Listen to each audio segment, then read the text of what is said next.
Përshëndetje, do të përgatis sot një byrek me kungull të verdh, pra me këtë kungullin e dimrit, dhe do të na duhet gjysma e kungullit që kisha unë, do të na duhet një tas me kos, gjalp dhe 2 kokra vezë. Gjithashtu për erës do të përdorim borzilok, sepse borziloku i shkon shumë.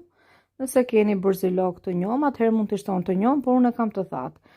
Atëherë marrim një tas të madh dhe shtojmë 2 kokra vezë, pak krip. Gjithashtu do t'i fusim edhe djath kësaj recete, pak fare sod, sepse do t'a ndihmoj që të fryhet, sepse do ta bëj me peta të gatshme. Gjithashtu një tas kos, të cilin unë do ta holloj me qumësh, por në video nuk e pas kam kapur. Dhe do t'i shtojmë edhe pak fare sheqer. Ka shumë mënyra në fakt me mënyra se si mund ta bëni këtë byrek. Disa e bëjnë të ëmbël, por unë nuk e doja të ëmbël. Madje prandaj edhe kam bërë përzierjen e kosit me qumshtin që ta thyej pak ëmbëlsinë. Atëherë do t'i thërmojmë djath sipas dëshirës dhe kungullin siç e kemi do t'i shtojmë edhe pak fare krip. Do t'i shtojmë, siç u thash, edhe këtë lloj erëze. Kjo i shkon në fakt, por nëse doni mund të shtoni edhe pak piper, por se borziloku pra i shkon shumë. Atëherë tavën e lyejmë me gjalp edhe shtrojmë petat një nga një, të cilat do t'i lagim me masën që përgatitëm, pra me qumësht, kos, vezë. E shtojmë dhe përpiqemi që t'i lagim të gjitha petat. Këto petat fakt janë shumë të mira, janë pak të plota, pra të trasha, dhe duhet sigurohemi që t'i lagim mirë.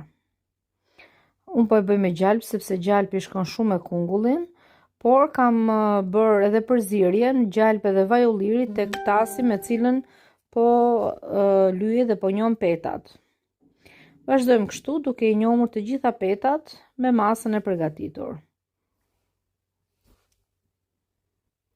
Shtojmë petën tjetër. Çdo petë duhet të laget, nëse do t'i keni petat e buta, atëherë çdo 2-3 peta do t'i njohni, ndërsa petat e thata ka nevojë, sidomos këto që janë të trasha, pra shumë të plota, ka nevojë që të lagen në çdo petë. Bëjmë edhe me furçe që të shkoj gjithandej, sidomos tek anët, sepse gjithmonë anët mbesin të forta. I shtojmë pak vaj ulliri dhe vazhdojmë sërish me petat. Pasi shtruam 5-6 petat dhe e njohëm çdo petë, atëherë do të shtojmë edhe mbushjen. Unë i thërmova dhe pak djath sipër, sepse ne na pëlqen më shumë i kripur se sa i ëmbël, por siç u thash mund ta bëni edhe me sheqer. Gjithashtu do ta zbus me vaj ulliri, vazhdojmë sërish me petat.